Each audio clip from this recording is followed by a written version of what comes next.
In the name of the one, holy, and undivided Trinity. Amen.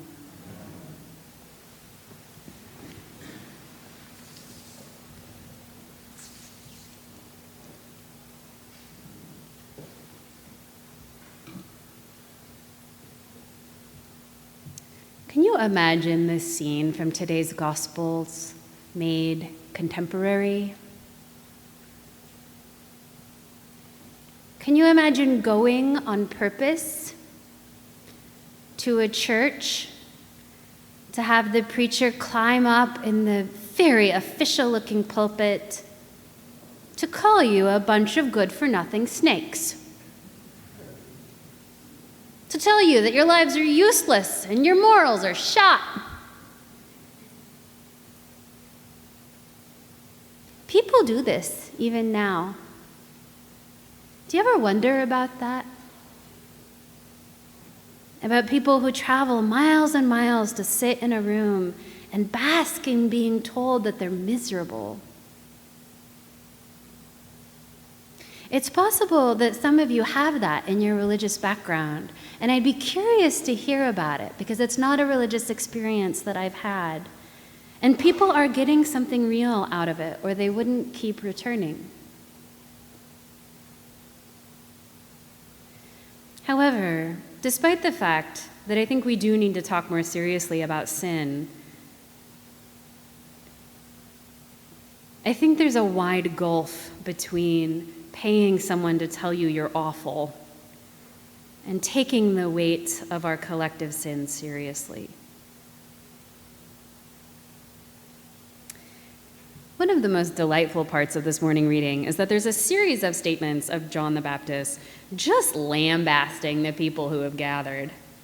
And then that ever so cheery final sentence identifying that lambasting with good news. It's not what we think of as good news. We live in a relentless positivity culture where we can't be angry about something for 5 minutes without someone rushing in to tell us that we have to build up instead of tear down. As though those things are not linked to one another. Listen again. Do not begin to say to yourselves, we have Abraham as our ancestor. For I tell you, God is able from these stones to raise up children to Abraham. Even now the axe is lying at the root of the trees. Every tree, therefore, that does not bear good fruit is cut down and thrown into the fire.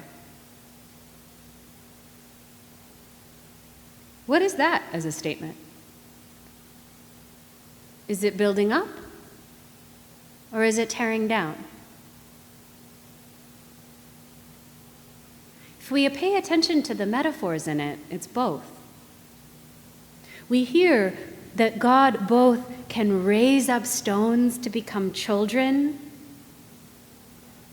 and that God will take the axe to cut down the trees that do not bear good fruit.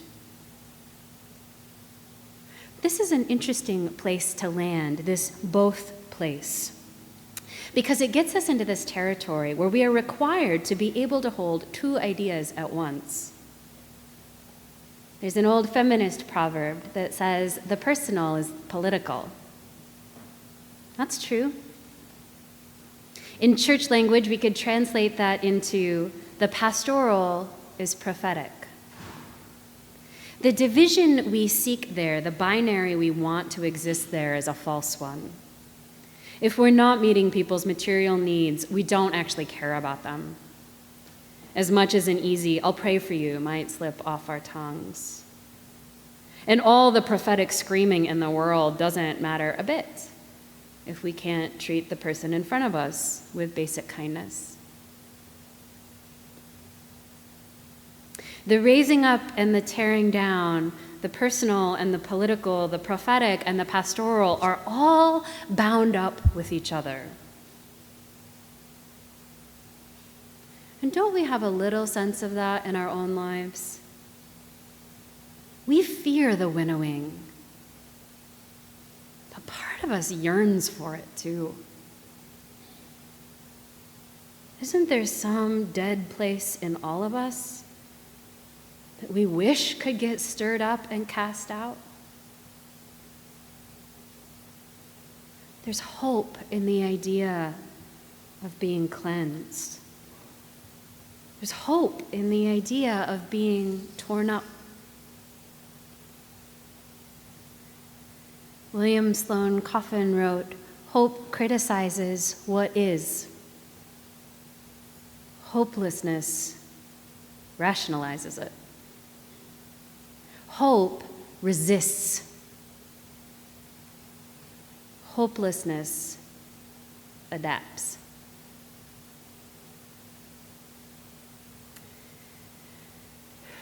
This paradoxical way that God works in us has a problem. And the problem is that being in the middle of it, that being winnowed, feels awful. Do you know what winnowing is?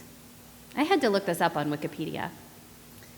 Most of us here at Christ Church don't have grain fields, so I will explain for those of you who are like me and didn't know what that meant. So when you have grain, once you harvest it, you've cut it down, you still have the problem of getting the heavy grain, which you want, out of the husk, out of that little encasing, that shell.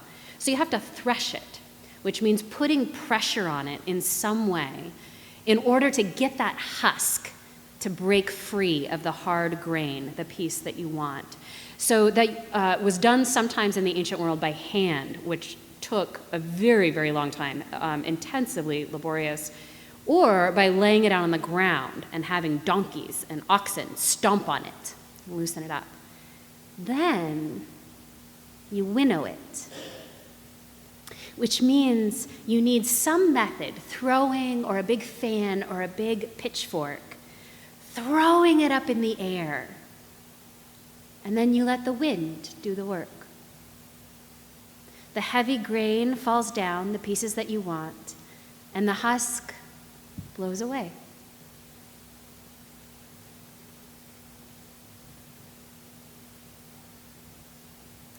Perhaps often we don't understand that we're being winnowed while we're being winnowed. We just think we're in pain,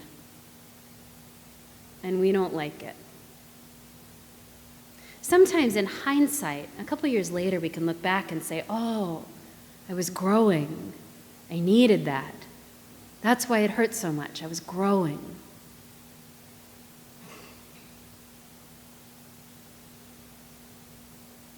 I wonder what could happen if we learned to like being winnowed in real time. There was a news story that came out this week. There's a 39-year-old woman in the UK who was born with a nerve disorder that meant that she couldn't feel pain. It's a rare condition. And this actually causes a host of problems. We need pain, right? You need to know that your hand is on the hot burner in order to be able to move it. This was a difficult life for her. And scientists, in studying these nerve pathways, figured out for the first time how to give her pain.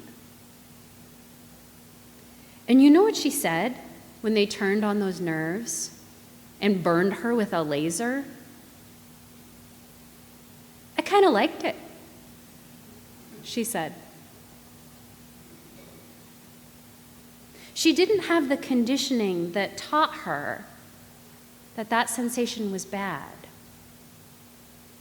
It was just new.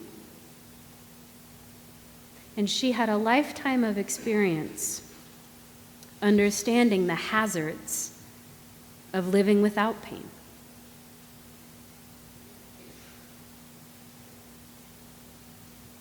What if we did that with growing, with being winnowed, with getting rid of those little parts of ourselves that might be sick or old or decayed, that we're just tired of in ourselves? Those little habits in ourselves that we dislike but just don't seem to be able to get rid of. It's interesting, most of us know pretty well the ways that we are terrible. It's funny, though. Most of us think that people that we know can't see the ways that they are crazy or terrible. But mostly that's not true. We mostly know. We're good at ourselves. We know ourselves pretty intimately. And when we have those things, don't you think it would be a relief to go see Jesus and get rid of it?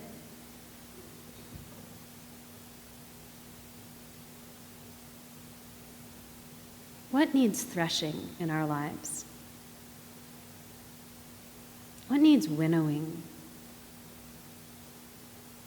What would we like to see just blown away like chaff? And then what room would open up inside ourselves? Where would we be free to move? What could we step into?